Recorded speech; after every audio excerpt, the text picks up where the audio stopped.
Hello, hello, hello, good morning, and welcome. You are on the mountain with Rick, and it is time for some Splinterlands. But first, coffee. How y'all doing out there in Twitchland today? What's good? Subash, how you doing? Loke, Jabby, thank you for the stream. Weskin, how y'all doing? How y'all doing? What is good? What is good? What is good? Close out a couple of these other games that we were doing on our own stream. And I guess we don't really need our Splinterlands spreadsheet up no more. We have no cards, so we haven't been playing at all this season. Well, I played 3 games and lost them all before we actually got our deck taken away. And still appreciate the nifty service. Been having a lot of fun with the deck that we had from them. But now the competition has really grown as we've gotten the word out there, and now it's to the point where a lot of the diamond decks are like 25 and 30% player split, and it's like, yeah, that's not even worth my frustration of actually playing. Like, that just, as much as I want to bang my head against the wall sometimes when I'm playing in diamond, like, it's not worth it for 25-30%. But definitely stoked with the rewards that we got from this last season.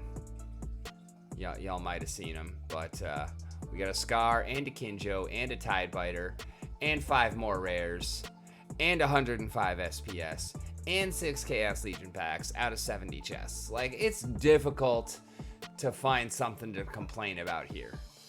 Like, I'm pretty stoked with these rewards overall. That was definitely a nice little setup. Games World, I'm gonna go ahead and drop an invite for you in the chat since you didn't send me a friend request. Give me just a moment to pull that up.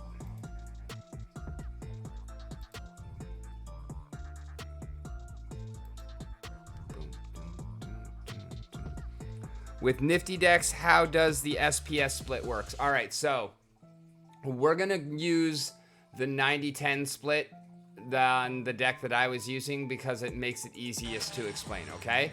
So that meant that 90% went to me and 10% went to Tyler. Tyler being Tyler Jorgensen, aka Broke Bloke.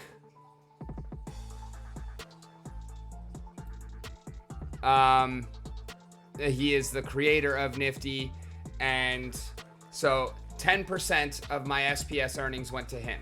10% of my card earnings went to him, okay? 5% goes to Nifty. Nifty doesn't take your cards. So 5% of my SPS went to Nifty, and then 5% of my card value worth of SPS went also to Nifty. So then I would get the remaining 90% minus the 5%, and then minus the 5% of card value. So depending on what your card and pack value is as relates to your SPS, with that 90-10 split, I could end up getting anywhere between like 80 to 85%, based on how much the card value got taken out. And then the rest of the SPS would be mine, and the rest of all of the cards would be mine. So, like, the way that this worked out with the packs is he basically ended up getting 2 packs. And actually, let's go take a look at the revenue share side of the Nifty.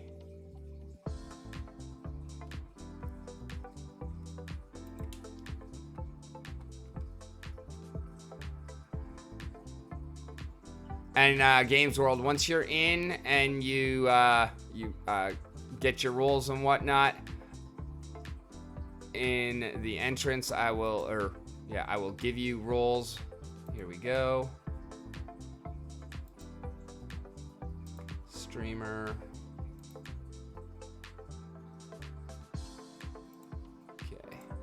And then now you should be able to come to Roundtable Voice.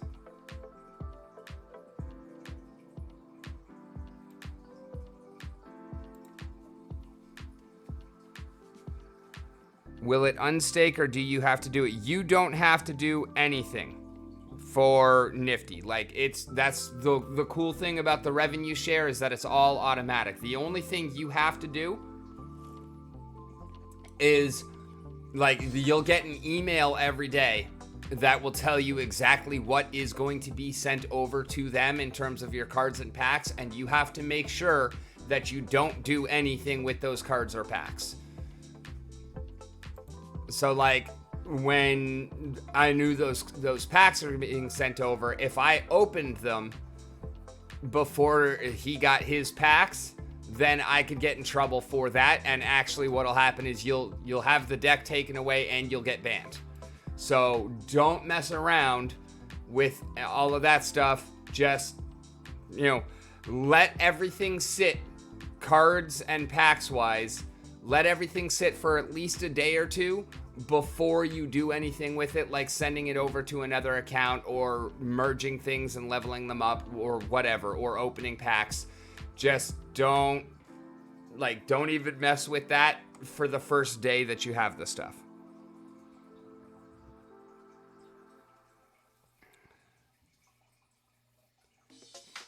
All right, revenue share stats. Here we go. What? So it doesn't...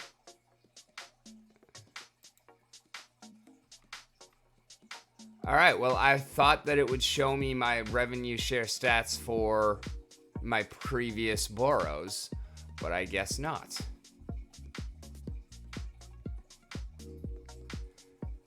It'll also automatically claim for you.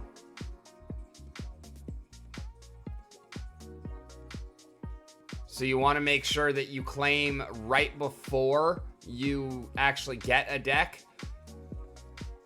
That way everything's starting at evened out at 0. They're not going to claim any of your, like, when you're claiming your staked SPS rewards, they're not going to touch any of that. Your liquidity pool rewards, they're not going to touch any of that. The only thing that they're taking that 5% for Nifty and then the whatever based on the split, that only comes out of the things that you battle for. How do tournaments work out with those decks? They really don't have anything for tournaments set up yet. I think that is something that they're coming in the future, but it means that now is the best time because basically anything that you're earning off of tournaments, you're actually earning 100% of. I'm pretty sure that's how it works. Don't quote me on that because I really don't do tournaments all that much. I did do a couple of tournaments while I had this one, and that's how I actually ended up getting into the President's Cup. And I did well enough there that I actually earned an President... Easy for me to say. I actually did earn a President Cup NFT. Same for Brawls, yeah. So currently there is no split on that. That is something that is coming. And also, like, people who are putting their decks up for listing will be able to say, as a part of this listing, you're going to fight your Brawls in my guild. And you're going to be, like, the listing will actually include a guild slot. Therefore, you will get, your bonuses based on whatever level that guild is. And basically, your Brawls will be part of that guild as well. So, I'm not 100% sure how I feel about those things. I mean, coming in after the fact, I mean, it's only fair. They should be there. But I feel like that might turn some people off that are already using the service just because it means that as a player, your rewards are shrunk more. But it's all good. Like, this is still a wonderful service. Let's go take a look at the market, actually. and see if I can get anything, because I do want to get back into playing. I'm at 100% ECR for a few hours now. I hate wasting it. I did not manage to burn down my ECR to like 20% beforehand, or before the end of last season.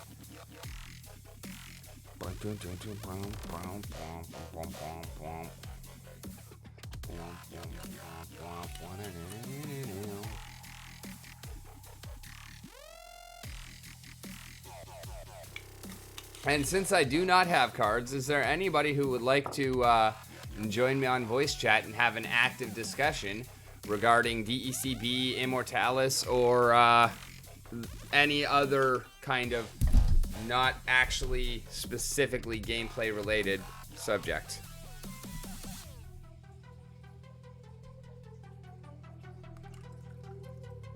As I smack the ever-living crap out of my microphone, turning my coffee off.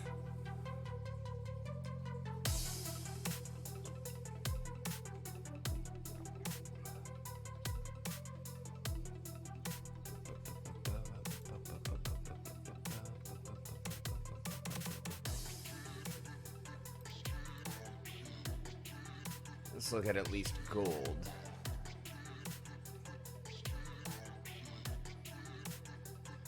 And we can filter by available.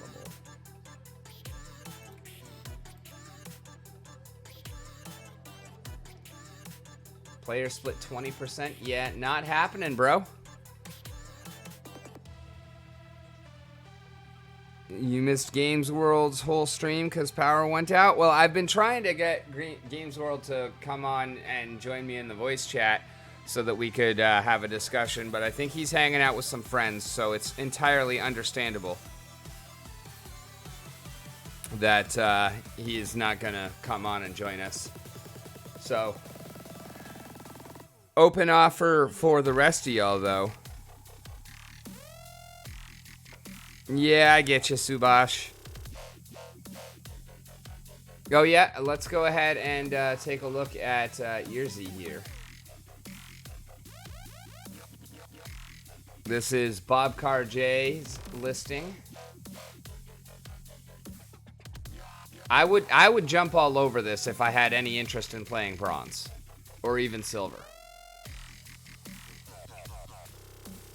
But even fighting in silver with nerfed rewards because of a bronze deck and then fighting for diamond chests, that just sounds painful to me.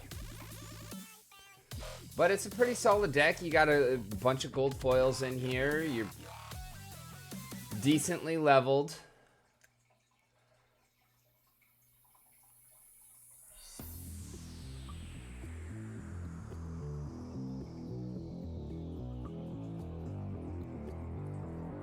Not a bad deck at all, and also a fairly decent player split.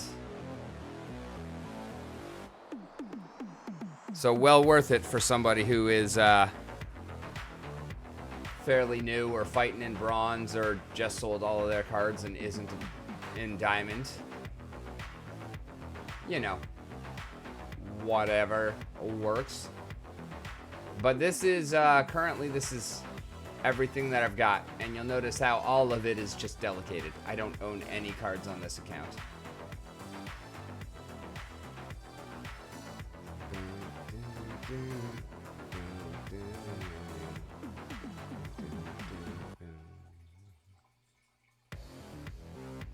Although it's funny because I do actually still have Llama Mercenary.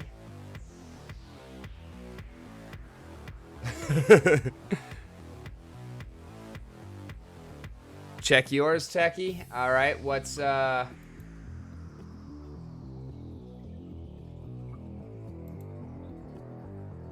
what tier is it?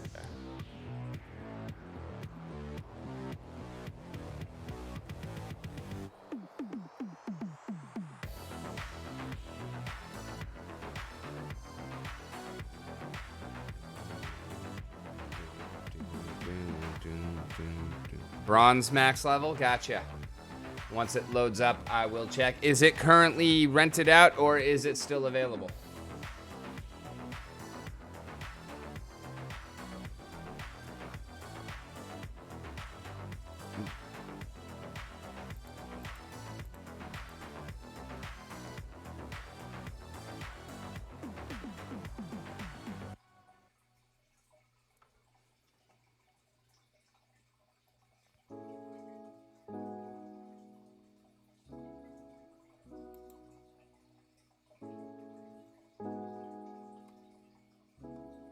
Panda Minion. Ha, that's a pretty good name. It looks like it's actually taken. You got a 50% player split, 98 cards, 25.5k power.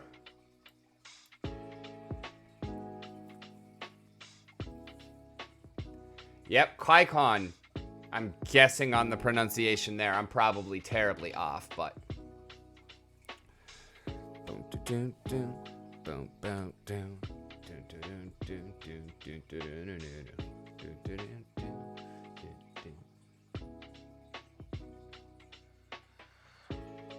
Oh, look at you, fancy with your level 2 back Jira on a bronze deck.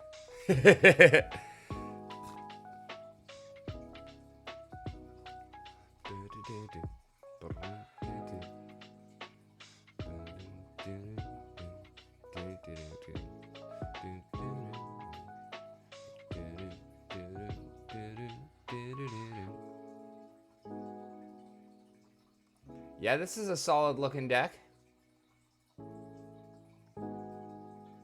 Got the Chaos and the Desert Dragon in there. That's huge.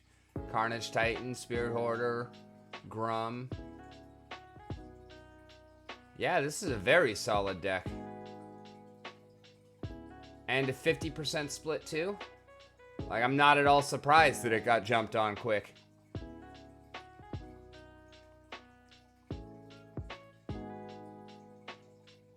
After the end of this season, I would love to hear from you about like your experience and your thoughts on the process after being on that side of things.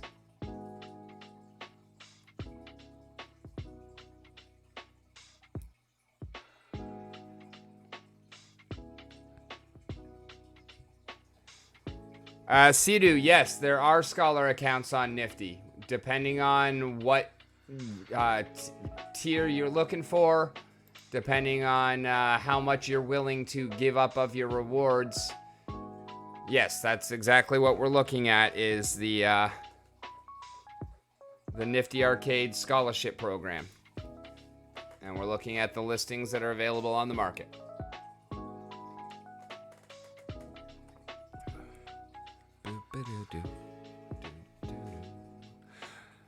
I am super stoked. I have a guaranteed 3 copies of Immortalis coming when he drops, so that's pretty dope.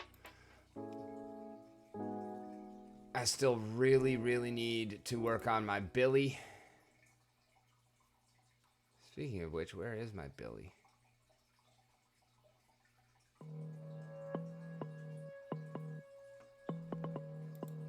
Where is my Billy? Let's switch account, go over to the rental account, because I am missing my Billy. Oh, I'm renting my Billy because he's underleveled. But now that I'm in gold, he's actually not. I mean, he still is. He's level 2, but...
Okay, there he is, and yes, he is indeed rented out.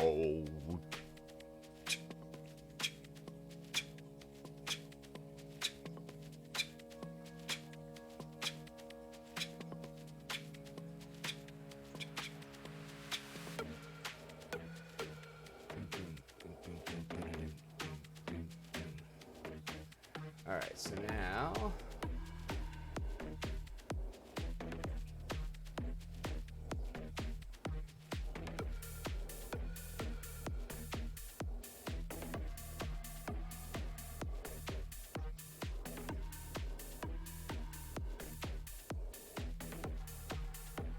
Let's go for rent, yes. Delegated, no.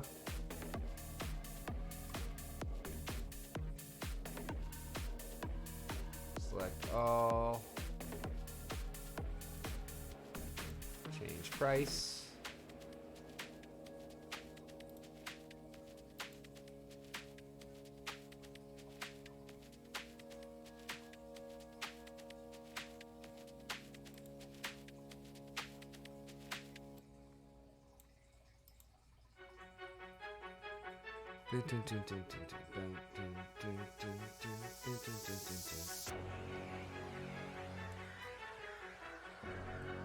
And see that right there is why I like Peak Monsters rental service so much better than Splex.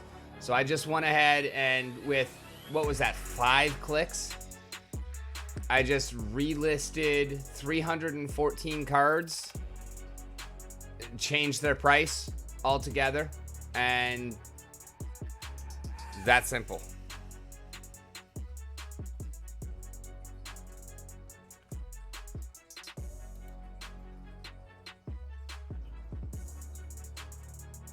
And voila, just like that, all done.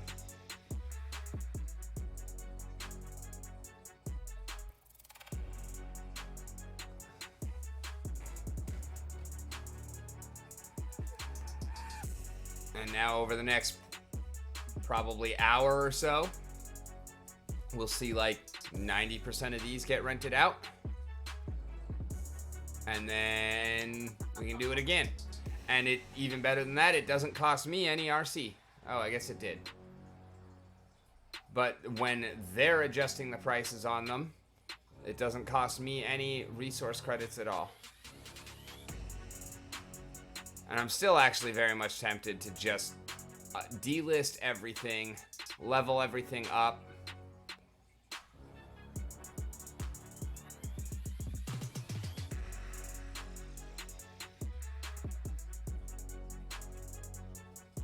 I got 3 copies of Tarsa there. That's nice. You know, actually, let's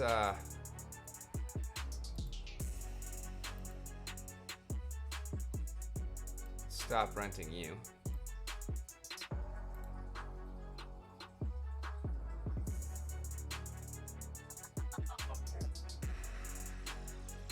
Because I'm gonna send that over. Actually, both of these guys as well.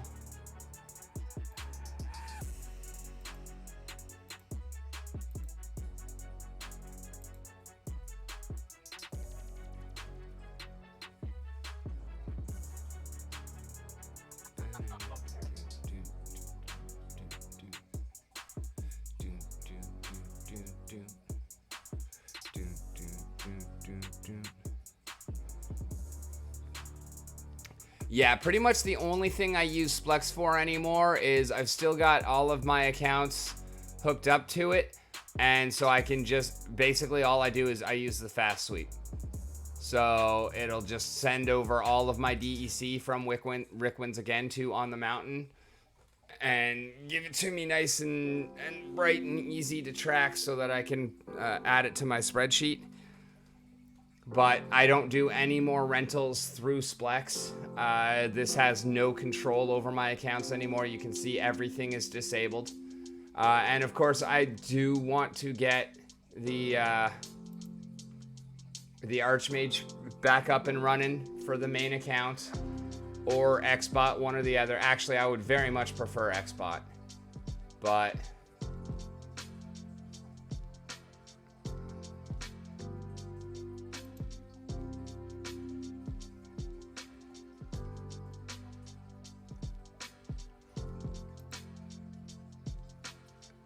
there's still 4 tokens left for 20 bucks a pop.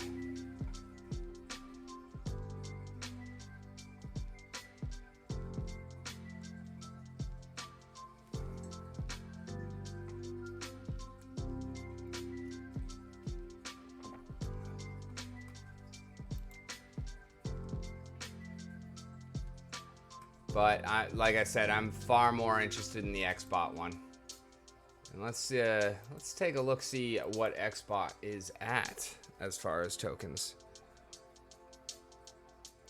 Welcome back. Yeah, I'm pretty hungry myself, but I'll take care of that after this stream.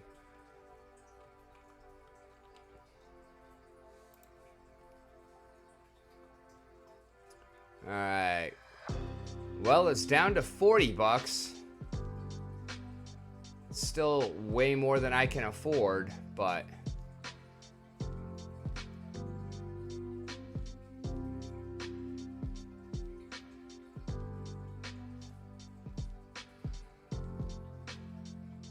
and that's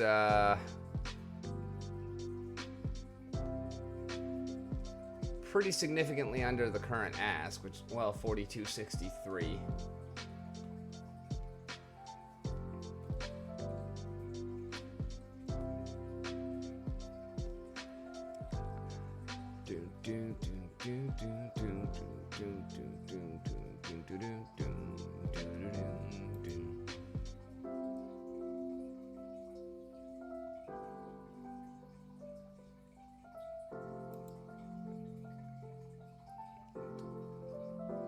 I think it might actually be time to pick up a Nightmare pack, though. Let's go ahead and do some liquidity adding. PKM, SPS. Max that out.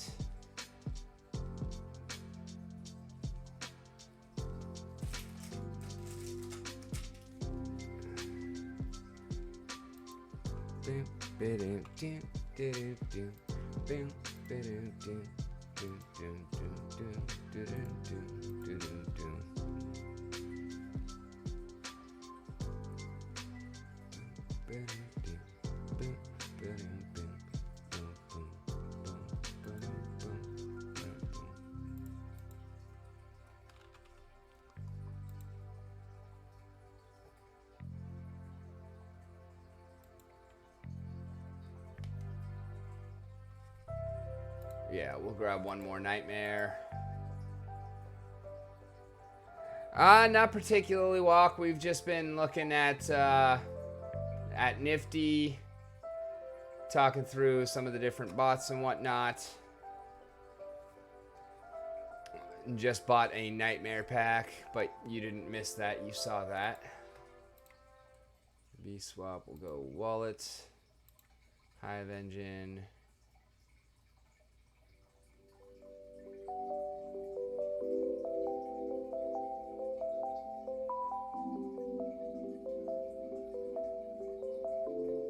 Where's my Nightmare pack at?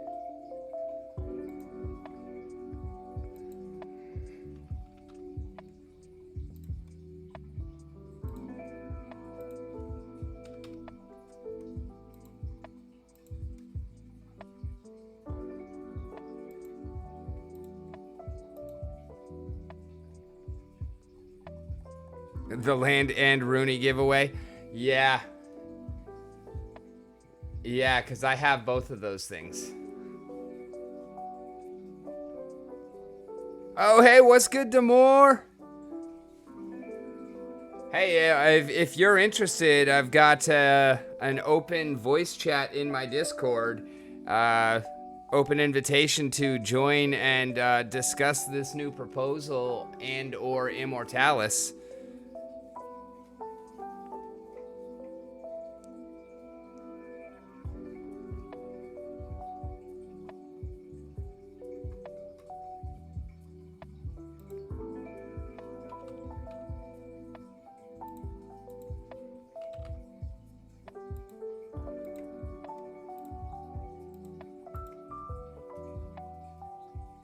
Are you already in the On the Mountain Discord channel? If not, I will give you an invite.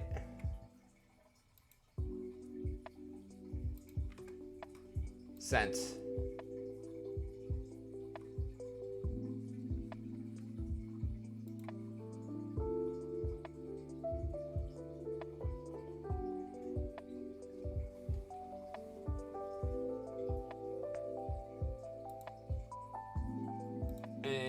Go ahead and add rolls to you. Boom. And now you should. I hear you. Awesome. All right. To the chat, how is volume sounding? Go ahead and give him a holler, Damour. Hello, everybody. Happy New Year. How does he sound? How's the volume mix? Go ahead and turn that down a little bit.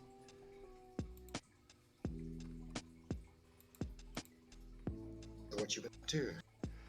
Not a whole heck of a lot. Just trying to figure out a way to find another deck. Cause my Nifty is over as of the end of the last season. So I have not played in a couple of days. And my ECR is now up to 100% and growing stagnant. So you need to renew every season, or it expires and then you need to reapply, or how does it work exactly?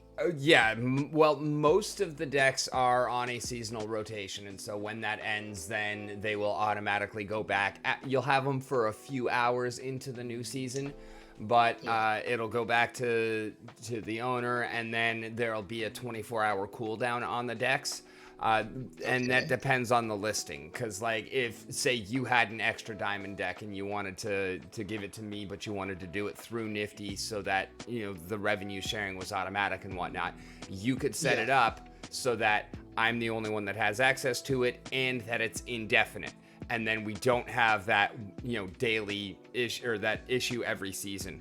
You can set it up for as long as but to the owner to do that. Exactly. And or not do that. And for the one that I had, that's kind of their flagship deck, their promotional deck that they use for and there's a lot of tournaments where you can actually win the use of that deck for a season and so on and so forth. So I knew that I wasn't going to have that deck again after the end of last season. But as I was looking into, getting some of the other ones, there's so much competition for the diamond level decks that the player split is down to 25 to 30%. And it's at that point, no, I'm not, it's not worth my headaches and frustration for playing for that little rewards. Exactly. That for me was my fear. Because if you dig a little deeper into the whole Axie cards, those are the type of, and I want to call it slave labor, right? Slave labor situations that was going on in Axie, right? And that to me is exploitation. It's not a fair trade of somebody's time and effort. Right.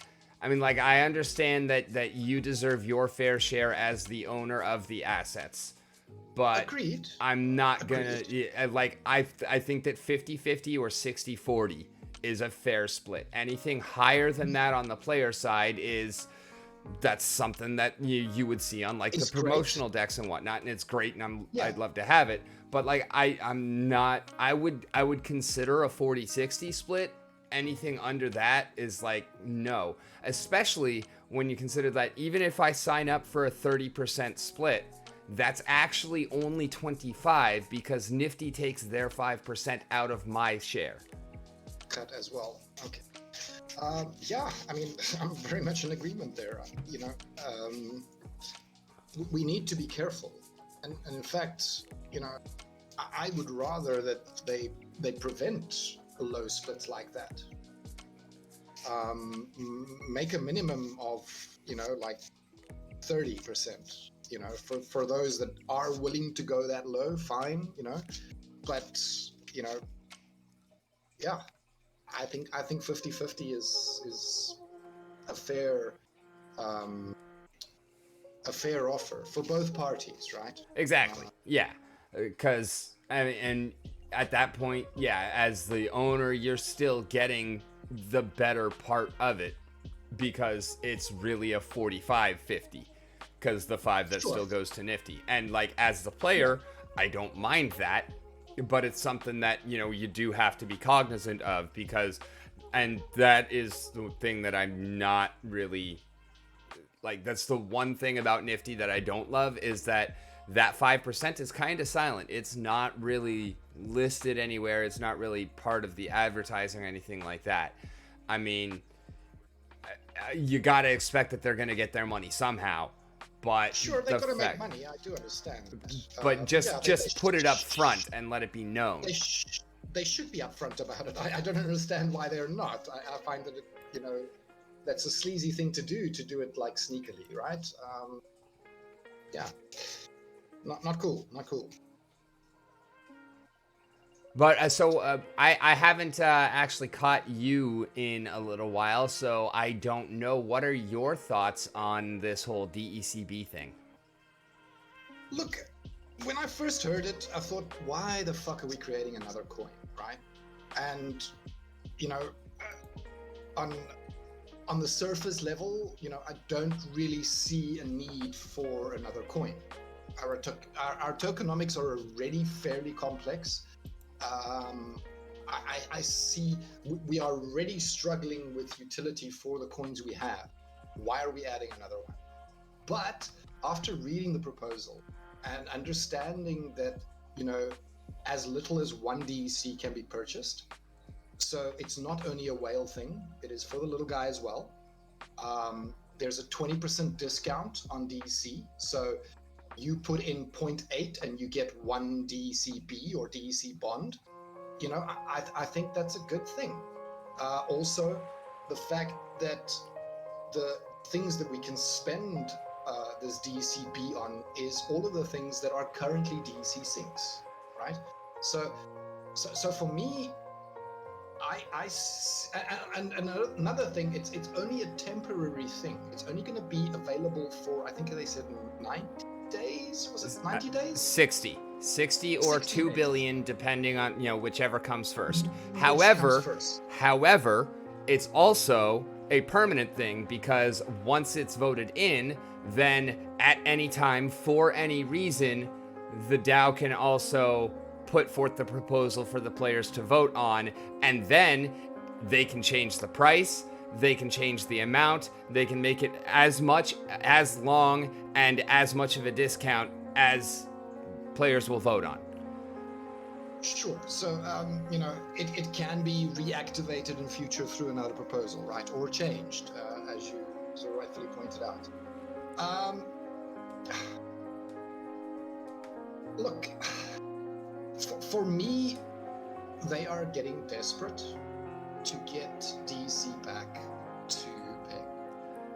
And I understand that, and I'm with the fact that DEC being at par value is one of the best outcomes for the game. Like, it is something that matters heavily, and that is absolutely necessary. But this is not only the wrong way to get us there, it will not get us there.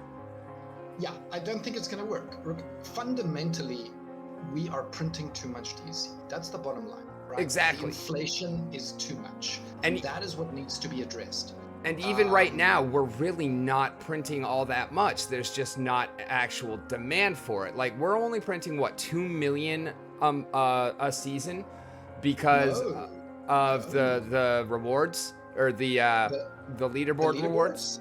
The leaderboard is printing 7 million per season. So that's 14 million per month. That's 168 million per year.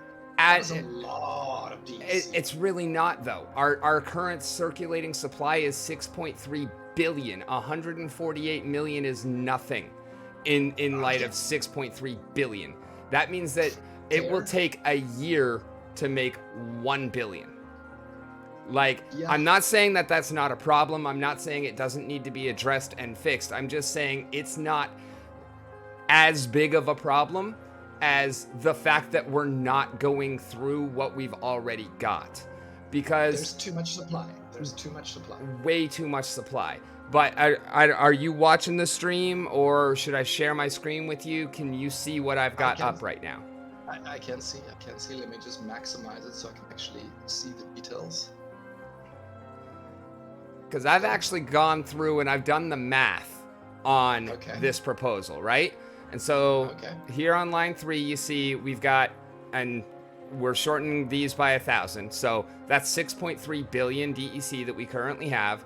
And the cost All right. is 58373. And let's actually go ahead and get accurate costs for right now so that we know we're working with the proper numbers. Because that was from a couple of days ago when I actually made.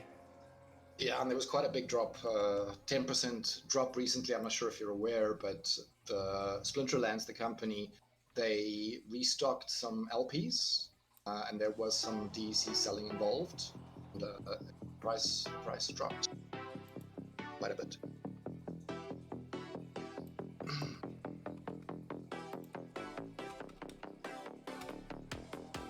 All right, and you'll see how everything else updated automatically because I've got it all running on equations and whatnot. So, formulas, yeah. all right, so if, and best case scenario out of this proposal, best case scenario, we burn 1.6 billion DEC, we get 2 billion DEC-B. That leaves us with an active circulating supply of actual DEC of 4.7 billion. Which, if demand stayed exactly the same, just the change in supply, would give us a post-burn price of 74 cents for the 1,000 DEC. So even if best case scenario, everything goes off without a hitch and nobody uses a voucher, then we're still not even halfway to peg. No, that's almost peg, right? That's no, I mean, 55 cents is 45 cents away from peg. 74 cents is only 19 cents closer. So we're still 26 cents away. That's less than halfway from where we're at now to peg. Oh, we need to be at $1, right? Okay. Get it. Exactly. But here's the thing. That is not how it would actually work, even in that best case scenario. Because we're still adding 400 million DEC because DEC-B is DEC. Sure. Even if you're like sure you can't use it on cards and packs, but it's still 400 million more DEC-B that has to be burned before DEC gets burned. Yeah. So no matter which way you look at it, it's 400 million of inflation, taking us to a total supply of 6.7 billion, which would actually, at the current demand, give us a fair price of 52 cents for 1,000, which is 3 cents lower. But that's not it, because that's if it was just DEC. But they also opened the door for vouchers to be used. So if we used the 6 million vouchers that they gave us as the number that are currently in the wild, that would give us the 1.2 billion DEC from the vouchers. Then we would have a remaining 640 million DEC to be burned to get the remaining 800 million DEC-B.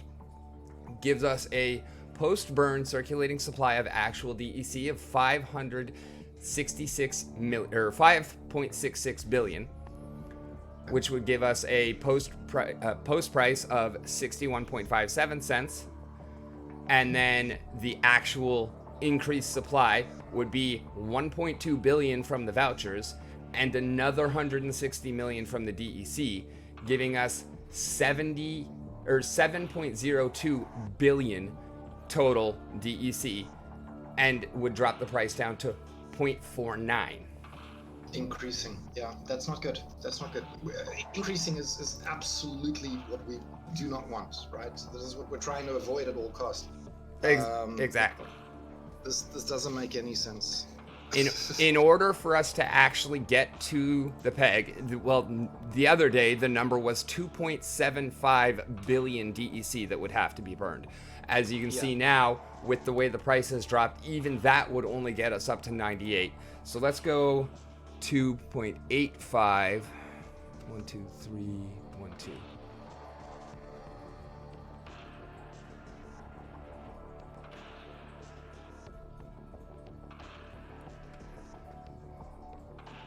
Two, 8, 5, and 4 zeros. There we go. closer, but still not there. Yeah, that would get us up to 101. Okay, just over. Just over. Yeah, so we'll call that ballpark. But even that, like when you consider that looks good, but again, this is all smoke and mirrors on the DEC side of things, because what that actually does is bring our total circulating supply of DEC and DEC-B combined up to 9.86 billion. And that would give us a fair price with current demand of 35 cents. It's not. That is not good. That is not good at all. Like, this proposal as written is terrible. And I love the idea behind it. Like, I agree with the fundamentals, but every single detail is just wrong. It needs to not be another token. It needs to not be transferable. And and it needs to not be usable immediately. Well, I don't see a reason to prevent. I mean, if they want to upgrade guild buildings, why the fuck not? Sink that stuff, get rid of it, burn it, right? But I'm 100% with you on the transferable and tradable. I don't think these things should be tradable on the market at all. There's no reason for it to be, right? If you want to sell out, sell your DC, sell your SPS, fine, no issues. Go ahead. This should be, a place where you can park your DC if you don't intend on spending it right. Yeah.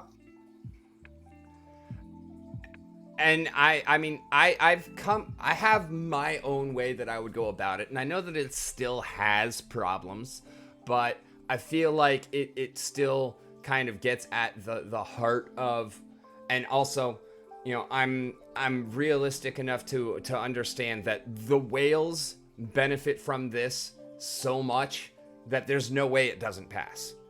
Like, there's zero chance that this doesn't pass, but there's also zero chance that this is long-term good for the game.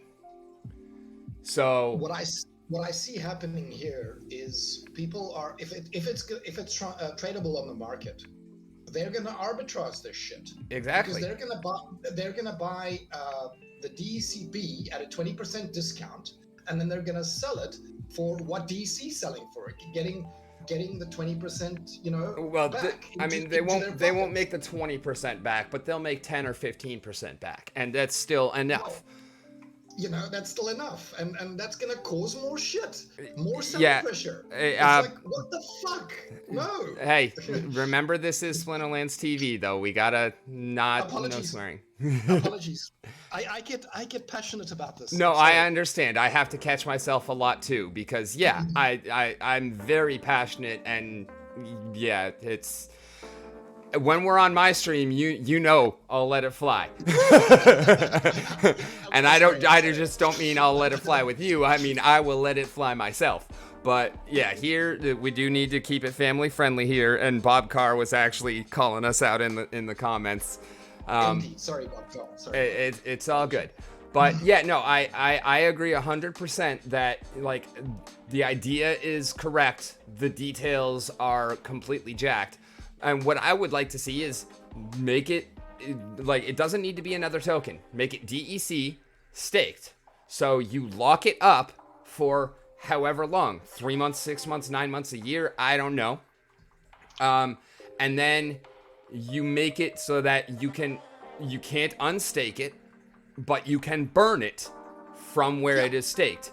And that is when the discount is applied. You don't actually get any more DEC. You just get that discount when you burn it. So if I'm putting 1,000 into my guild building, or putting 1,000 into land or whatever, however I'm spending it, I spend 800 and I get that 1,000 worth. Yes, exactly. And make it so that only works after a set amount of time. So I can't stake it right now and then put it into my guild buildings tomorrow and get that, because I straight up, as soon as I read the proposal, or the proposed proposal, I went into my guild chat on Discord and I was like, hey guys, stop donating to the guild buildings right now. Wait until this passes and then get a 20% discount on it immediately, because there's no wait on it. It's like, just save up your DEC for the next couple of weeks and you immediately get a 20% discount on it. And that is not good for the game. It's good for us. It's good for my guild. It's not good for the game. And I mean, even I've a couple of whales that I have talked to have said, straight up, the first thing I'm going to do when this passes is I'm going to burn 100,000 vouchers. That's an insane amount of DEC inflation. Insane. And that is exactly the opposite effect of what we want. So it's very counterproductive. Yeah, absolutely. Like that's what I've been getting at, and what I've been harping on this for the last week since it came out. It was like, okay, this is a good idea. Like the idea is in the right place, but the details on this are completely jacked, and this is why. And I've actually worked this spreadsheet out over the last few days, because I started with the idea on it, and then, well, I don't know if you've ever seen my personal stream. I like my spreadsheets. I'm not as good with them as Neil or anything like that, but I'm a fan. And, I take some time developing them, because I'm not super hype with Excel or Google Docs and whatnot. So it does take me a little while to get them figured out and working. But once I do, they're pretty good. Sure. Yeah, and I'm a big fan, you've seen my spreadsheets as well. So same, feel the same. Yeah. Look, I mean, this has now convinced me. I was a little bit, unsure, but I think I'm definitely a no on this. I'm whether we're gonna have enough weight on the nose, I'm not sure.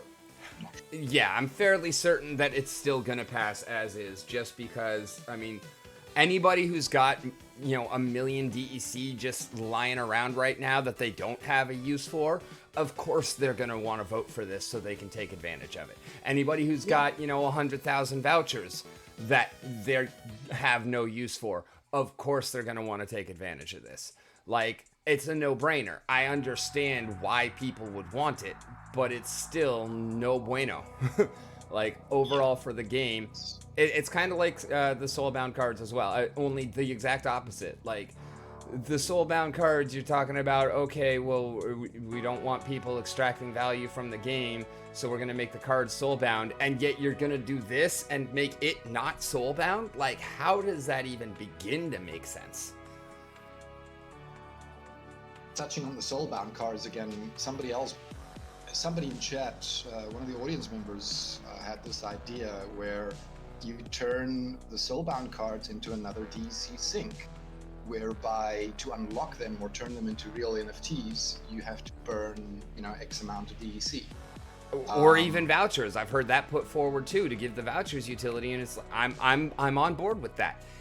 One voucher or 100 DEC or whatever per BCX of the card, or I mean, I don't know what the numbers would be, but I fully support that. In all honesty, I think I would rather see that be on the voucher side of things, because the voucher is the one that really doesn't have the utility and doesn't have the utility forthcoming, whereas DEC does. We have the answer to that. What I just want to see them stop working on anything that isn't land and nodes, because land and nodes are the answers that we need to fix this economy and to fix the bot problem, and anything else is just a distraction from those two. And I understand that we are not in a position where we can get land within a couple of months. So stop wasting time doing other stuff and buckle down for the next few months and give us land in 6 months, rather than a bunch of other random crap every month and land in a year. Just deliver land. Land is the basis of this economy, and then we can put in, because they've already said that all of the different resources are going to trade to DEC, and then from DEC into whatever other resource. If you put a 1% burn on the DEC involved in those transactions on both sides, it is not going to take long at all to actually make this economy work, engage the flywheel, and as soon as you have nodes, then we can have player staking, because for some reason they won't give us player staking without the nodes, and then that basically obliterates the bot problems. Yeah. At least the bot problems that I see. The extracting value from the ecosystem without putting into it bot problems. I'm not saying that there won't be any bots. I'm not saying that there won't be any good bots. In fact, there probably won't be any bad bots. It will only be good bots. And so that is still a problem that need to, like, I agree, bots in Champion, bots in tournaments, bots in brawls, all of that needs to be addressed and fixed. Bots as a whole, though, that's what makes the game run. Like, at the moment, they are a large portion of our player base, right? So you cannot deny that. Yeah, look, land and nodes will fix and very likely get us closer to flywheeling, which is where we want to get to. That is ultimately what we need.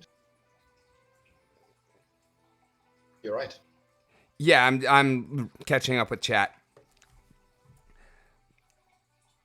I proposed DEC because it was simple math. Cards have a burn value. Just use that value plus 5% because of the combined. It was Daru who suggested that soulbound thing. Yeah. And I mean, Daru's got a lot of great ideas. He's always active and always has something, worth reading to say. Some people not so much, but I'm not going to drop names on that. They know who they are. And none of them are here tonight. At least if they are, they're lurking. I haven't seen anybody piping up with stupidity.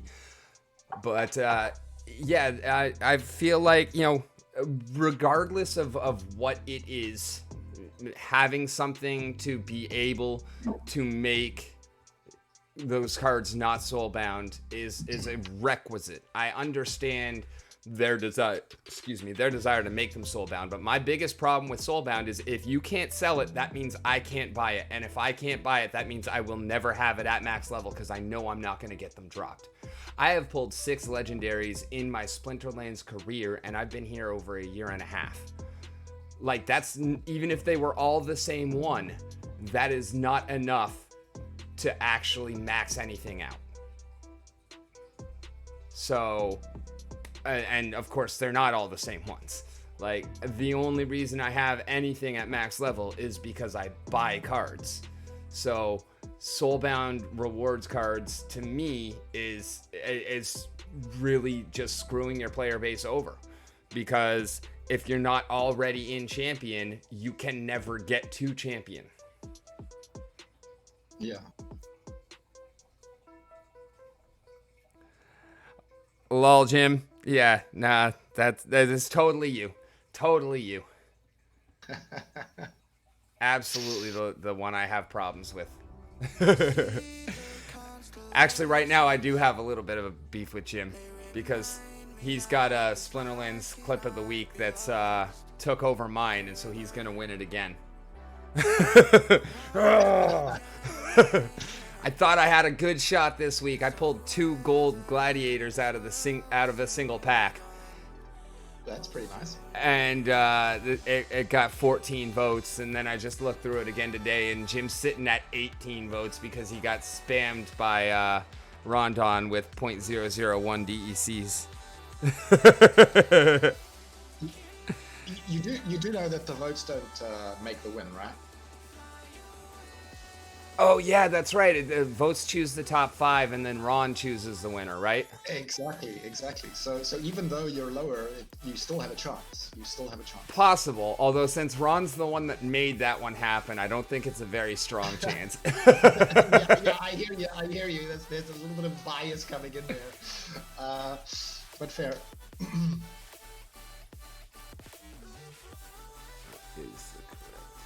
we go. Beautiful.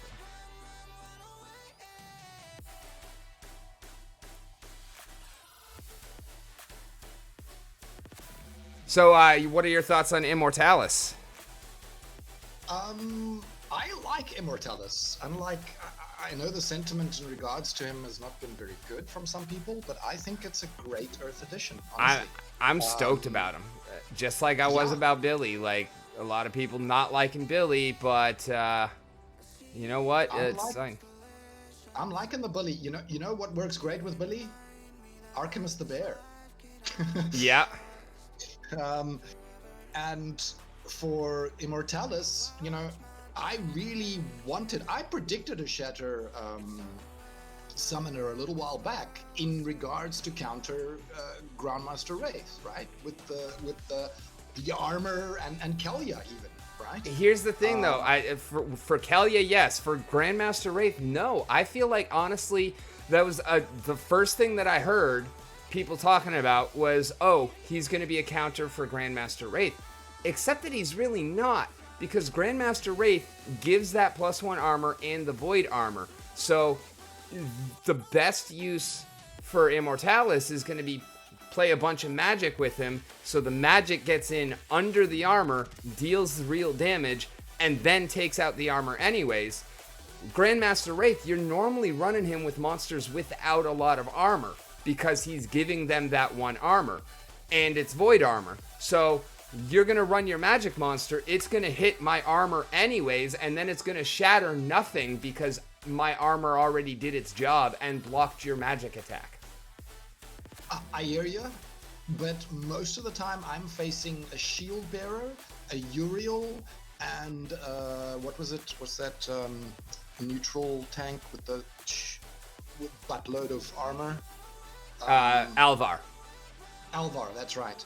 So, all of those guys are, that's a thick stack of armor, plus the one you're getting from Grandmaster Wraith. Right? And so, for those guys, yeah, it will work. But I've already been not doing that. Like, Uriel's, of the ones that you named, Uriel's the only one I'm actually running under Wraith. And he's got the lowest armor rating of those guys. Exactly. So, yeah. And he's got the self-heal. So it's still like I'm taking 1 or 2 shots with the armor, and then I'm healing, and then I'm also I've got Adelaide behind repairing, and that is the true strength of Wraith, is that Void armor and the 1 armor that he provides means even if I have an unarmored monster in front, it's gonna have Void armor, and I'm gonna be able to repair it, and the Shatter does not stop the repair. Unlike Rust. If you rust somebody to where they have no armor, then there is nothing to repair. But if you shatter my armor, I'm just gonna repair it, and then you're gonna have to go through my armor again and again and again. And that for me is a bug, right? Because, what does Shatter imply, right? Shatter implies the complete destruction of the armor. Not that it's coming back the next round. It's gone. It is disintegrated, shattered into pieces. How can you repair it? I'm not saying that in terms of, definition of the words involved. You're not wrong there. But in terms, like, I actually, like, lore-wise, I feel like it does fit. Like, Shatter is, I hit you and it breaks your armor. Well, broken armor can be repaired. But Rust eats away your armor. There is no repairing that. That's when it's actually gone. My thing about Rust is that, when your Rust monster dies, now I get my 2 armor back. That, I think, is the bug. I think that if Rust applies, it should just apply and be over with. Like, it doesn't need to be a debuff that can be cleansed or as something like that. It just needs to be, it does its effect, and that's it. It's gone. Exactly. The armor is gone. And I feel that the same should be true of Protect. Like, if you kill my Wavesmith first, the armor that he gave the rest of the team should still be there. If you kill my Mycelia first, the armor that she took from your team should still be gone. I feel like that is a slight adjustment to those 2 abilities that should be made, and probably wouldn't break the game, but it would make a considerable difference to those abilities and making them more, likable, I guess. Yeah, more effective in general. More effective. Yeah. I like it. I very much like that. I would like for them to split the abilities into things that are considered debuffs and buffs, and effects. Effect abilities like Rust, like Shatter, in my opinion, should also be an effect ability. Poison should be an effect ability. Earthquake should be an effect ability, right? And these shouldn't be in the same categories, right? Yeah. I like as things are in both. Daru does not want to change them. Fair enough. Yeah, and I mean that's the thing, is you're never gonna make everybody happy in this game, and I mean that's one of the things that I kind of wish they would stop trying. Like, I think there's too much pandering to the Mav chat in my opinion. Yeah, because Mav chat is just like, in politics, and I'm not going to talk specifics on politics, God forbid, but like there's the very vocal minority versus the silent majority, and Mav chat is the very vocal very minority, because not only is it the smallest section of people or cross section of the players, but it's also only the whales. The fact that you have to buy 1,000 packs to get in, that's whale status, right? Yeah, that's insane. It's a lot. And I mean, I'm not saying that Mav chat shouldn't exist. Like, it has its place, but and nor that they are all bad people. That's not what I'm getting at. What I am getting at is I think the voices in there don't really have the game. They have their pockets in highest priority, not the game. Exactly. And that I think has a very, very negative effect on us, the community, right? And that for me is an issue. And another thing is, right, Aggie has really been starting to get affected, because I do believe there's a lot of negative voices happening in the Mav chat, and he's starting to take offense. Being told you're an idiot and you're doing the wrong stuff all the time is hard on anybody, right? Yeah, absolutely. You can't keep doing that to humans and expect them to just keep trucking, right? It's yeah. Anyway.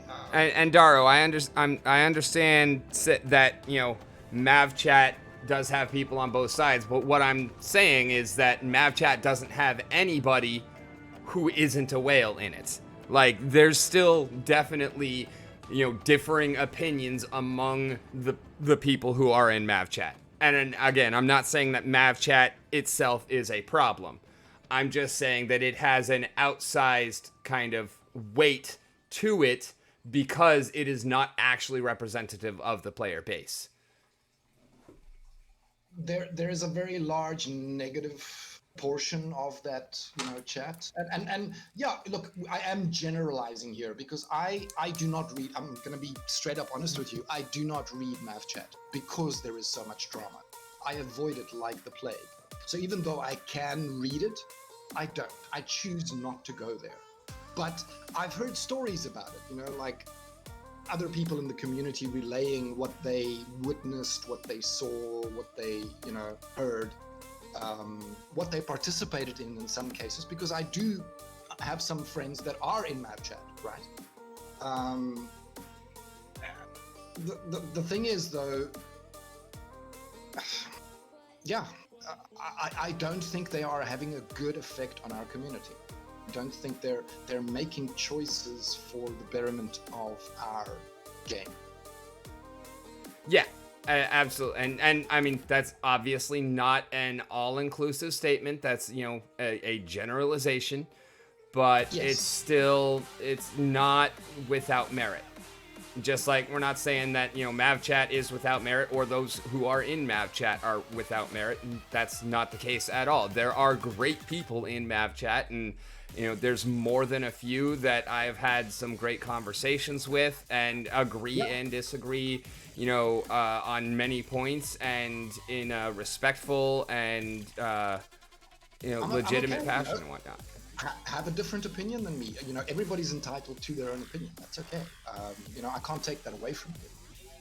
But yeah, let us agree to disagree and be respectful of each other. What I see for me, it's a 6-9 thing, right? So the one guy at the bottom of the 6 sees a 9, and the guy at the top sees and not one of them is right. They are both correct, just depending on the perspective you're taking. Although there is also, a kind of counter argument to that as well, which is also with its own merits, that objectively, the person who put that 6/9 there put either a 6 or a 9. So there is a correct answer. Sure. From a specific perspective, yes, there is. And Bob Carr, I see where you're coming from with the group for the people that have less than 100 packs, but there's a lot of problems with that. Like, anybody would be able to join that because they can always just make a new account, and then that account has 0 packs, so they can join in. And also, the team, and I believe rightfully so, the team does care more about the people who have actually put something into the game. If you're not invested in the game, then your opinion is kind of watered down and less weighty. You shouldn't have as much of a voice because you haven't really invested in the game. And yeah, I hear that. That makes sense, right? I mean, we're all owners in this game of shares / governance tokens / NFTs / assets, or whatever you want to call it, right? And we are all wanting this game to be a success, at least in my opinion. That's why I'm here. I know there may be other people here that are purely here for return on investment, and they are investors, in my opinion, not gamers. Exactly. And we need to focus on attracting gamers, not investors. Yes. I'm not saying investors are a bad thing, but they should be the ancillary, not the focus. In order for this to be a play-to-earn game, it needs to be a game first. Yes. And we need players in order for it to continue to be a game and not just a DeFi platform. Without the players, this game fails, guys, and all of the investment we've done goes to 0. So that is a very, very, very key part here, that we need to, bring attention to, I guess, to the team. Yeah, the players are the ones that the soulbound cards hurt, not the investors. Yeah, fair. And I mean, I haven't really been for the soulbound thing, to be honest with you. I thought it was a neat something to look at, perhaps, but I do not see it as being an answer to the bots. It's not. No. In fact, it's going to hurt SPS more than anything else, because now the only way that they're going to be able to take their profits is to sell SPS. Yes. Creating more selling pressure, which is exactly the opposite effect of what we want. So, have you seen the new video of Tails, where he highlighted a possible silver bullet for the bots? Yes, and I think that he made some very strong points, and I'm not against his argument there. Like, shutting off the APIs would be helpful. I liked how he said then we could, bring things to a vote to allow certain third-party services like Peak Monsters, like Xbot, Archmage, whatever, on an individual basis to be put to a vote by the community to allow or disallow. I feel like that is, a decent way to approach it. My real only issue with it was the fact that he was like, could this one change solve all of our problems? No, it could not, because there is no one answer to all of our problems. Yeah. There is no one problem. Yeah, sure. But look, the bot thing specifically, I do think it can have a very, very large impact on that. Oh yeah, absolutely. Like, for what he was actually making the argument for, it was good. It was just that the title was totally clickbaity, because it's clickbaity for sure. It's YouTube, okay? I get it. I get it. And you gotta be extreme. Yeah, and like, it was a very strong argument. I still feel like that it would solve a lot of problems, but not all, because, like I said, without the bots, then we do lose the ability to actually play the game. And it's the bot farms that are really giving us that matchmaking potential, right? Like, as much as we hate the bot farms in general, without the bot farms, you cannot play a game at any time of day. Just load it up and click the button and go. Without the bot farms, that service does not exist. And, I've always had the pro and con list in regards to bots, because there is a pro and con list. It is not only just bad or just good. Oh, absolutely. And that's, I kind of lost my train of thought. I'm sorry. Derailed. Derailed completely. Yeah, so I definitely see a lot of pros and a lot of cons. The biggest of the cons is the extraction of value, and it's starting to get to the point where, like, yes, bots in tournaments, that's a problem. Bots in brawls, that's a problem. Bots in champion, that's potentially problematic. Like, they should not actually be better than people. And that is a problem. And that touches for me on and I have no proof that this is the case, right? But this is what I suspect is happening. The bots have a way of analyzing, whether it be through AI or whatever the case may be, looking up your name, looking at your history, and making predictions on what you're going to play, right? And they are, picking to counter your teams. Somehow through some interpretation on the API. And us as humans, we just can't do that, right? We're going in blind versus an opponent. Sure, we have a prediction of the previous 5 games, all right? So you do have some indication that you can base your team, choice on. Of course, the rule set is also going to affect that, certainly. Yep. But I do feel that the bots have a certain unfair advantage with the API and their interpretation thereof. And, obviously I can't disprove that, but since they did shut certain things off for that exact reason, that the bots were able to, like, the fact that your name is no longer shown before the match. Yes, that has certainly, helped in that regard, for sure, because they no longer accurately know that it's you, right? Because they don't have a name attached to you that they can interpret on the blockchain, right? And look into the history. But I still feel like they somehow have an unfair advantage. And I agree with that.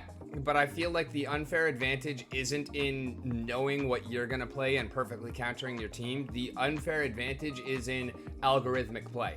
It doesn't matter what you're playing. They know the best team for any given rule set, any given mana amount, any given splinter combination. They know exactly what the best team is, and they're just able to go directly to that.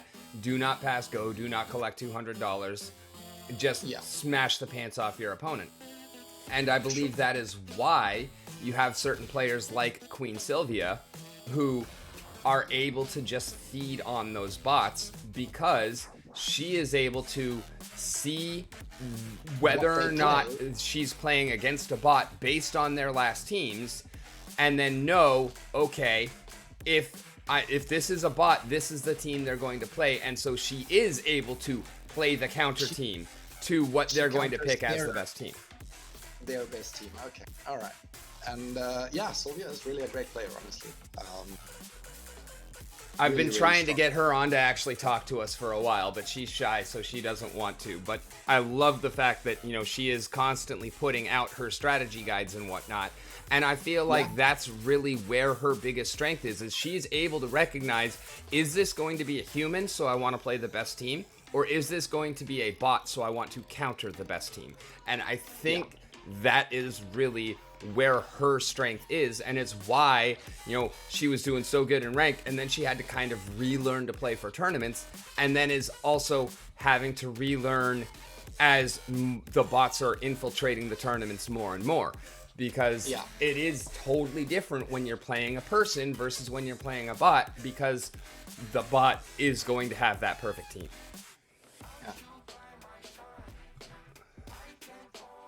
Yeah, it's a difficult one, right? The thing is, I think if we get rid of the bots, we'll get a true reflection of how big our community actually is, right? And, and I think that'll give us the ability to truly start judging, you know, the state of the game and how many packs we need to release into our community. You know, you don't want more packs than what you have a community that's going to use them. Right? Honestly, I feel like we've actually had, I forget who put it out there, but I feel like there's been a very elegant answer to that put out there as well. Just don't do it based on a number of packs. Print to demand. Print for a X amount of time. And you could either do it just, okay, we're releasing the set and it's going to go for this long and then sales are cut off, that's it. Or it could be something along the lines of, okay, we're going to do 1 million this month and then we're going to do 1 million next month. And so you've got, or however much it is, you can adjust that print amount month to month, and yet it also provides that immediate FOMO of, I got to get it now, or I'm going to have to wait a month to max these cards out. Yeah, I like that. You know, and howdy, Vanguards. Perhaps create something like 2 airdrops within the million, right? So you have an airdrop at 500,000 and you have an airdrop at 1 million. And those airdrops are only available, sure, they'll be available in the packs afterwards, but, you know, only available while that 1 million packs is on sale. And you know what I would really like to see on it? Is that 1 million is only available if we sell that 1 million. If we don't hit that number, then that card does not exist. It's gone. The rest are burned. The ones that are not sold gets burned. That's it. I like it. I think that's good. And like, I feel like that would have actually driven sales of Chaos Legion a lot more if we found out that, okay, well, you know, we'll give you a grace of like 500,000, but if we don't hit these levels of packs sold, then we don't get these final airdrops. People would start freaking out if they knew, oh, okay, we gotta buy these packs or we're not getting the next legendary dragon summoner.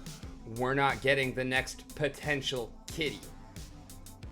That's gonna drive sales more than anything else that they have done if people are knowing that we're not gonna have a chance to get that card. And I hear you.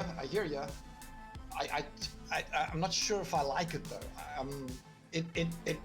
It scares the bejesus out of me, but I suppose that's the idea, right? That is the idea. It's designed to make you not like it. It's designed to make you not like the idea of the cards not selling.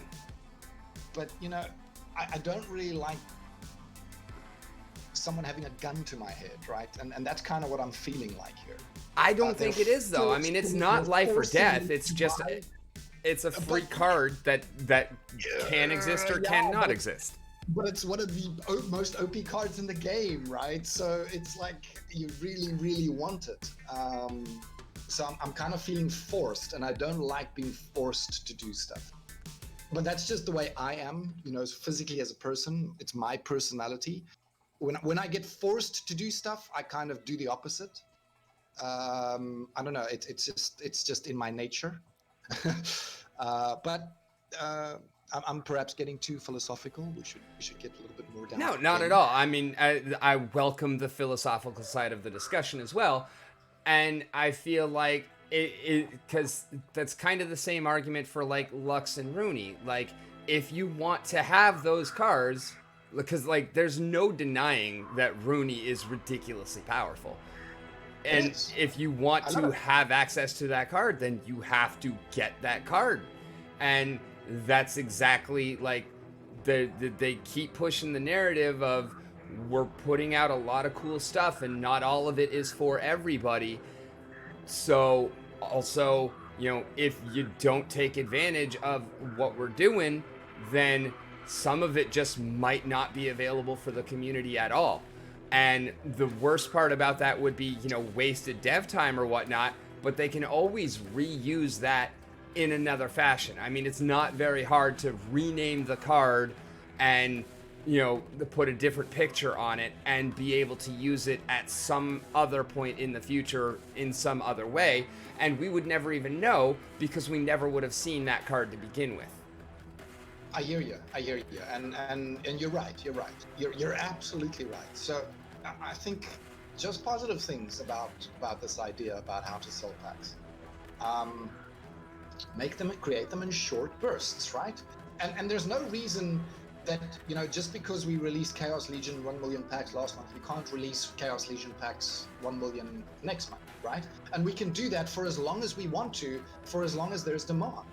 If the demand stops for Chaos Legion packs, all right, then we realize, okay, now's time to, you know, close the door on, or put a deadline, you know, put a stake in the ground and say, all right, so when we reach a year, you know, that's it for Chaos Legion, no more. Yep. And also, I mean, I don't even think that's honestly necessary. Like, if they want to just come out with a set every year and whenever it sells out, it sells out. Like, I don't honestly see a problem with packs sitting on the shelf of something that's not as hot of a seller, or, you know, they printed too many Chaos Legion packs. Okay, so they print a lot less of the next set to, you know, drive more value to that and whatnot. And then when it sells out, well, there's still Chaos Legions, so there's still something that new players can get to get into the game. I don't think we need to, you know, artificially increase artificially decrease the shelf life of product necessarily. I don't have a problem with it, but I don't think it's actually necessary either. Yeah. Okay, I hear you. I mean, you know, think about physical stores, right? So, you know, the packs sit on the shelves there for years beyond when the set was released, right? And that's okay. That's okay. You know, it sometimes drives up the value of those packs, right? Exactly. And then, like, obviously, we don't even have to worry about physical shelf space because it's all digital. And I mean, Jim does bring up some good points. He says, I don't think it's that great of an idea because pre-sale people earn the right to create the card, making it to where we would get it or wouldn't get it doesn't make sense. Plus, if I buy 675 packs, I'm supposed to get one of every airdrop card, but then you don't get it. Like, I'm not saying that it doesn't have its own set of problems. I'm not saying it's perfect. It's just something that I was, you know, throwing out there. I'm definitely not saying that it is the be-all and end-all answer. But yeah, I mean, on that same token, like, okay, well, then why do we have to burn cards? If you're going to get your copy, but if the set doesn't sell out, then you might have to wait 2 or 3 years for that final airdrop card, which drives your incentive as somebody who's waiting for it to buy more of those packs to get them sold out so that you can get your airdrop card. Yeah.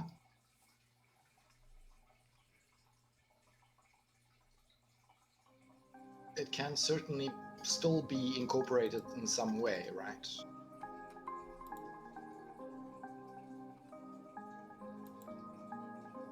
Yeah, I mean, there's definitely a lot of ways to go about things, and I mean, I don't think any of them are perfect. Everything has some kind of flaw or downfall. Again, you're not gonna make everybody happy no matter what you do. I feel like aside from the number of Chaos Legion packs, I'm very happy with the way that they have done cards overall. I feel like it's solid, and I don't even have a problem with the airdrops. I'm not a fan of the Soulbound, especially for the reward cards as they are. Like, I'm a fan of the idea of introducing Soulbound cards. I just don't want our current rewards cards to become Soulbound. Soulbound. Agreed. The current ones should remain the same. If they're in any way thinking of changing that status, I think that's a bad move.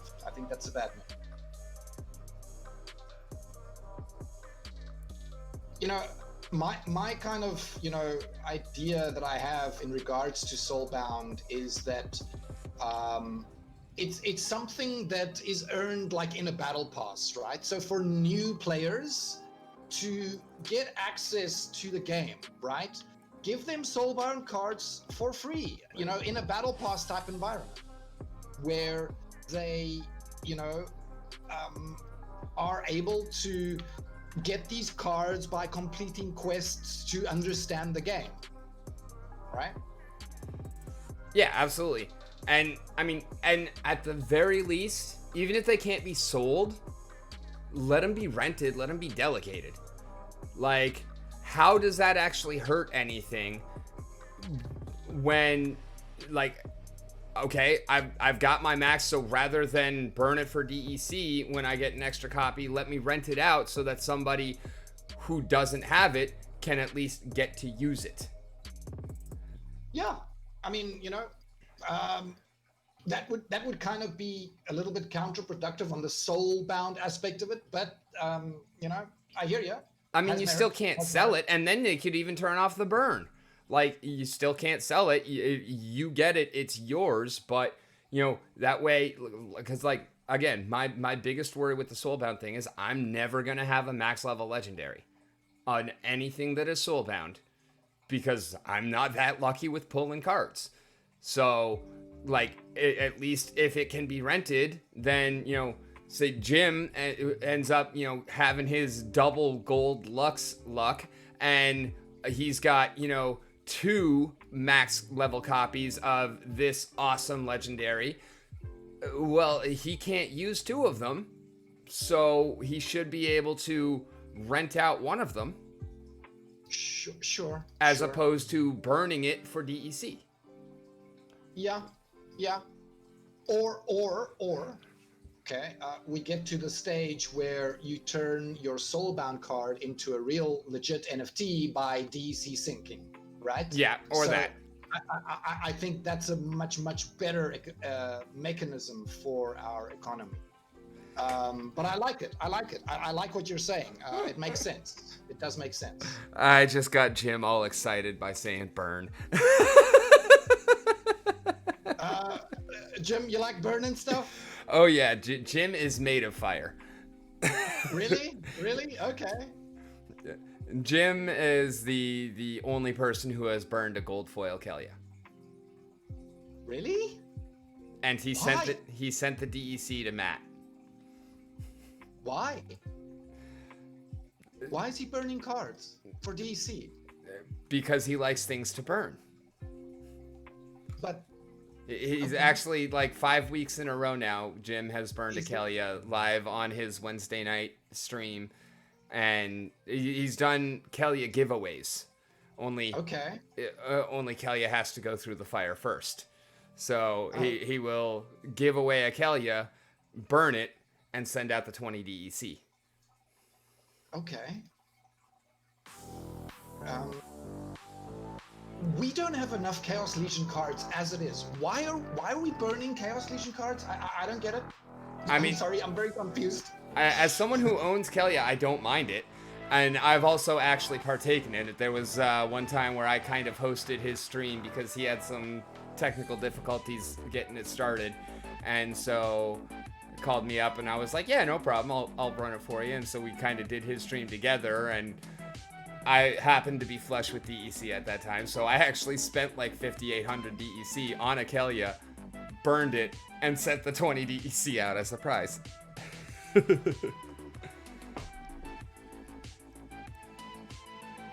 Yeah, okay. That's something I don't understand, honestly. For me, we have a scarcity already in the amount of Chaos Legion cards. But I suppose if you make it more scarce, the value does go up. Exactly, and it's I think it's a kind of a difficult argument to push that we don't have enough Chaos Legion cards when you consider that we're burning Chaos Legion packs because we have too many Chaos Legion cards for the community.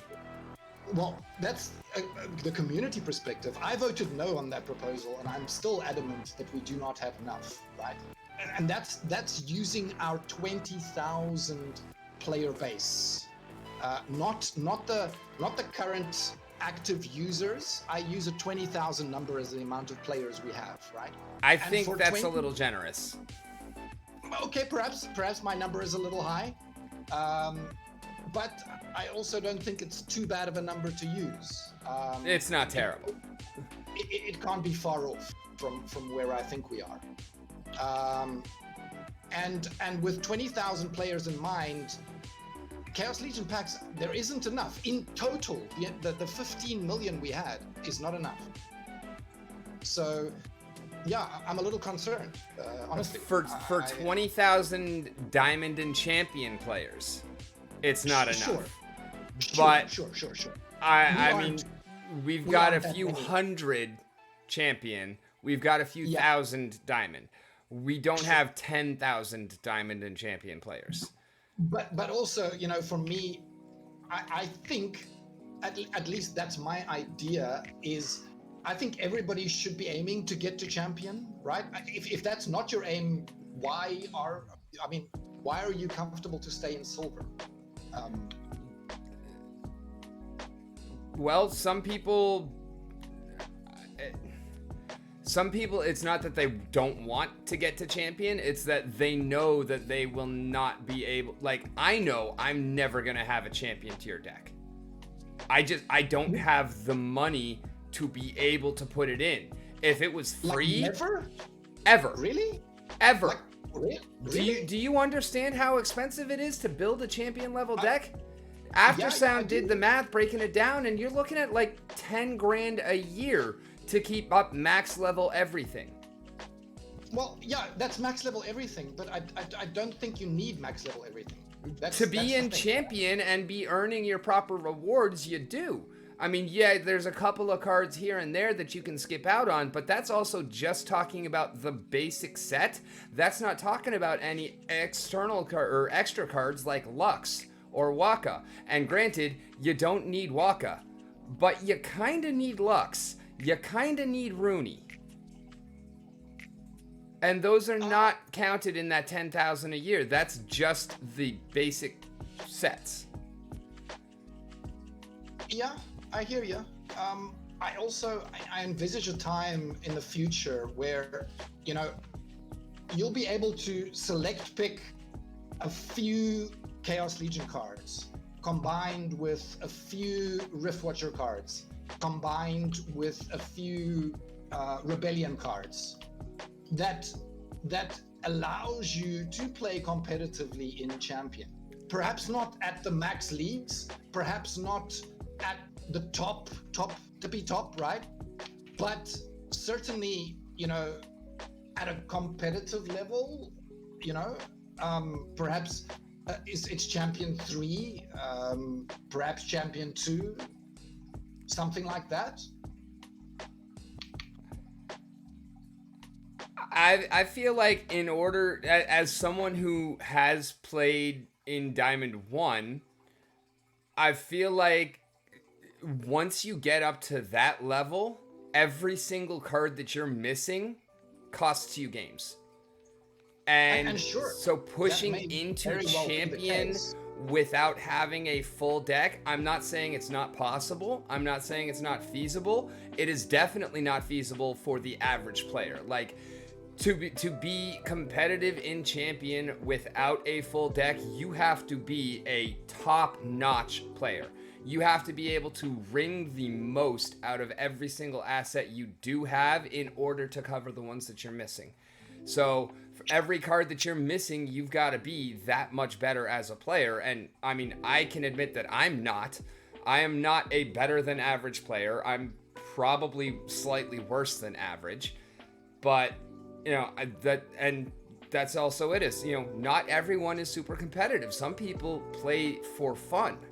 Like, that's the primary thing that keeps bringing me back to the game, is it's just fun. I've known from the get-go, not only am I never gonna have a champion quality deck, I am never gonna be a champion quality player. Like, it's just not gonna happen. I play because it's fun. I enjoy the challenge of every individual match, at least once you get, you know, into silver and you have multiple rule sets and mana caps that actually matter. But, like, champion is not everybody's goal. Champion is a lot of people's goal, but it is not everybody's goal. Some people just want to have fun where they're at, and they'll collect cards over time, but some people are basically playing on mostly the reward cards. Like, they're never gonna buy 100 packs to be able to start leveling a lot of stuff up. You know, a lot of people are putting in $10 a week. Like, that's exactly how I built my deck for the first, like, almost year of playing, is I'd put in $10 a week, and you're not gonna build a champion quality deck on $10 a week. Well, eventually, I do think you will. You'll get there. It'll take you very long, but okay. No, you won't. Well, you're still saying you need to have everything. No, even without everything, you're not gonna max every legendary for $10 a week, because of the fact that it'll take you very long. It'll take you longer than the sets are in Modern. Yeah, and that's $10 is way too low.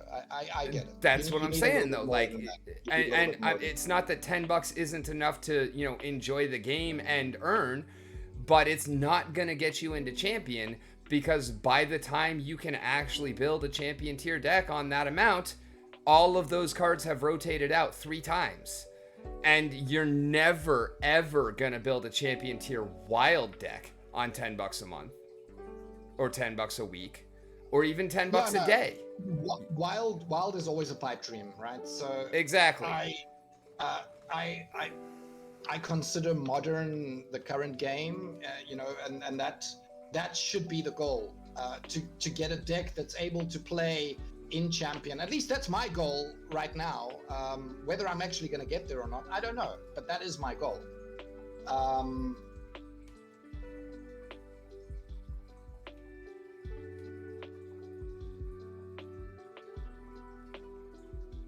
Yeah, chat's getting real active now. Bootops is saying you can build a gold deck for $300, and I would say that, you know, right now with prices being as low as they are, that's probably almost accurate. But in general, I would say that's probably not. There's, you at the very, very beginning of the game, that was true, and then that has not been true for the past 3 years until 6 months ago. Larkin, you can't get into champion if you don't invest, but to invest costs you not only time but a lot of money. Damour says we both have points. I'm saying the more choices, the wider and flexible you can be. You can put your cards to play your cards. You're pointing out that the mastery of the deck is also a part of it. Walk the grid. I'm happy feeding from the bottom. It's fun for me. And Jim said $10 a week is $500 a year. Not close enough. Like, yeah, so the $10 is a little bit low. So perhaps you could move that up to 30 And for some people that's an astronomical amount of money. Right? Yeah, for me that's an astronomical amount of money. $30 a week. I mean, it doesn't sound like all that much, but then you're talking about $1,500 a year, and yeah, that's. And that I think is reasonable to get you the cards that are strong in the set that should be able to carry you, right? But that I still don't think that's going to actually give you a champion level deck. Well, you have to combine this with over 3 or 4 sets, right? So you're getting the key cards from 3 or 4 sets that will enable you to do. But the key cards are also going to change over 3 or 4 sets. And they are. But you'll be able to switch and combo throughout, with all 3 sets together into something meaningful. In some way. At least that's my vision, right? Whether that's reality or not, I don't know yet. I'm not a champion level player yet. I play in gold, sometimes diamond. But, so I can't really say for sure. But that's what I'm hoping to achieve. And I think you will. I've seen you play. You're a good player, and I know you're steadily building your deck and whatnot. And I mean, yeah, you're gonna make your goals. And I mean, I've been making my goals too. Like I was, and pretty much like, how I sold all my cards and basically started over again with just the Lux from Jim. A big part of the decision that went into that was I was reaching the higher ends of gold, and I was still playing with a silver deck, and not even a max silver deck, just a, adequate silver deck, but I was making it into high gold, and I was realizing that in order to make the jump into diamond, I have to basically quadruple my investment into cards. Really, because I mean the gulf between diamond and gold is huge. Yeah, and so the jump from silver to gold is huge, and then the jump from gold to diamond is even bigger. So it's that is a very difficult one to get to, and summoners is probably the largest hurdle too. Oh, absolutely. Summoners is 90% of the problem. But and I feel like the jump from bronze to silver is like additive. The jump from silver to gold is multiplicative. The jump from gold to diamond is exponential. Yeah. And then the jump from diamond into champion, I don't even know what the word is for the next tier of that, but it's that same curve. And that jump is it's astronomical, because it literally is, every card that you play has to be max level. Like, there are a couple that you can play 1 or 2 levels below, but every card that you play has to be max level in order to be competitive. You need to be at your best. You need to be at your best to play, competitively in champ. And I agree. Whether that's the entire collection, I don't think so. It doesn't have to be the entire collection, right? Yeah, I mean, there are cards that you can do without. Yeah. But anything that you play, I mean, it has to be at a competitive level. And every card that you are without is going to hurt your options, which is therefore going to reflect in your win percentage. Every card that you don't have access to is going to cost you games. So maybe you only get to play a champion 3 with my theorized deck, right? You don't get to champion. I'm okay with that, to be honest with you. I'm okay with that. And I mean, so am I. It's champion is not for everyone. And it shouldn't be for everyone. If it was for everyone, that would be bad for the game. Champion is for champion players. diamond is for diamond players, gold is for gold players. Like, I like the breakdowns between the leagues. I think all of that is done very well because, you have people that are comfortable with gold and don't want to go into diamond. You have people that are comfortable in silver and don't want to go into gold. And that ranking and elo system and the tiers, it's perfect. They're there for a reason. Same with any other kind of competitive game. Like, that is an integral part of what makes the game good, is that you can fight against the people that you want to fight against. You don't have to, as a silver or gold comfortable player, you don't have to worry about facing the champions or the diamond level players. And that, I think, is honestly one of the problems with the way that the leagues are handled, is the fact that, the first couple of days of each season, then you do have to worry about facing players that are just way stronger and way better than you and have, every card available when you don't, because you get knocked down an entire league.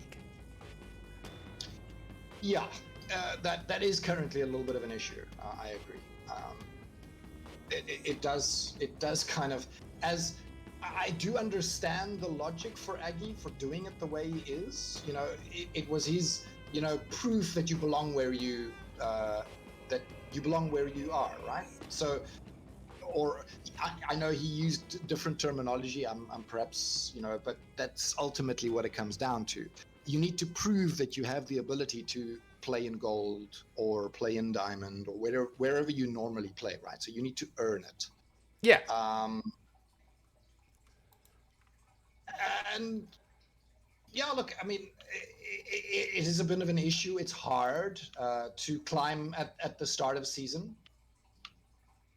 I myself also, most of the time have to play out of silver or whatever the case if I drop down a little bit after resetting back to gold 3.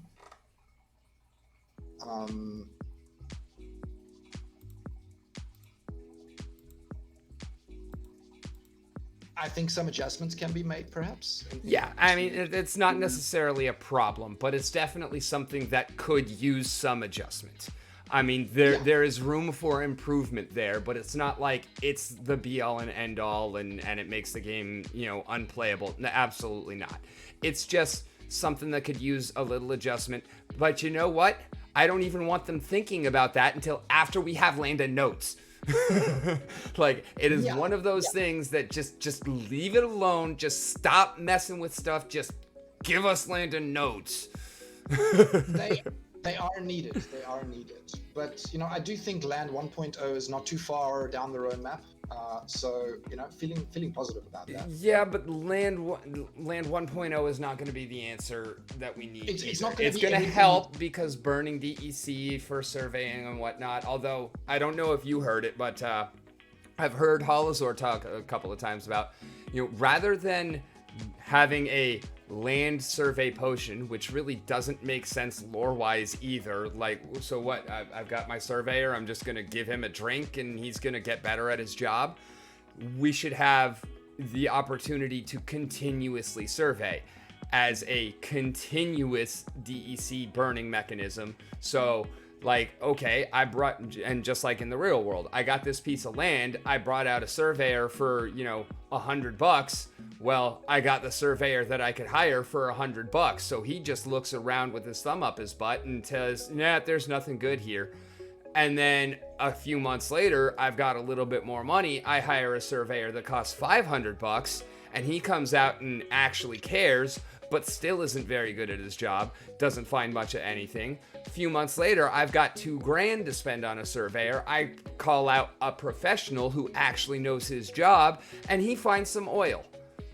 And then I've got that taken care of. That. Yeah, I think that's a great idea. Very interesting. Very interesting. And then after that, then you can hire, an archaeologist who comes out and, finds an old Indian burial ground or whatever. Like, so you can continuously develop your land by finding more things on it if they're there. And of course, that can already be, part of the plot of land is that it's already generated. And so what's there is there. It's not like you're actually rolling to generate new things. You can't infinitely improve your land. But when you survey, you get better and better chances to find what is actually there. And if you're not looking for the right thing, then you're not going to find it. Like your regular surveyor is not going to find those ancient artifacts. Your archaeologist is not going to find oil. Yeah, exactly.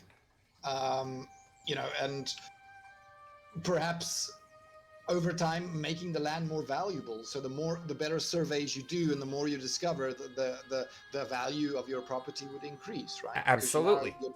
You're now getting more stuff on it. Exactly. I like that.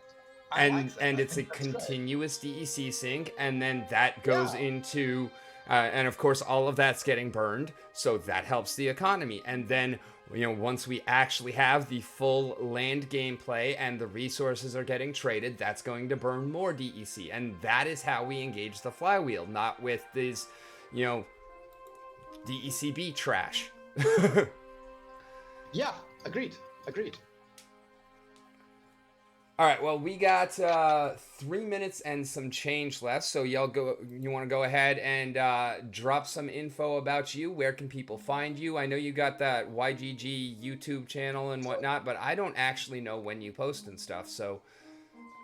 So when I go live, usually on Wednesdays.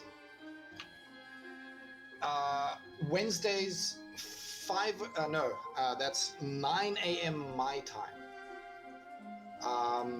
And for Americans, that would be somewhere around the evening, so 9 p.m. on Wednesdays. And that's on YouTube?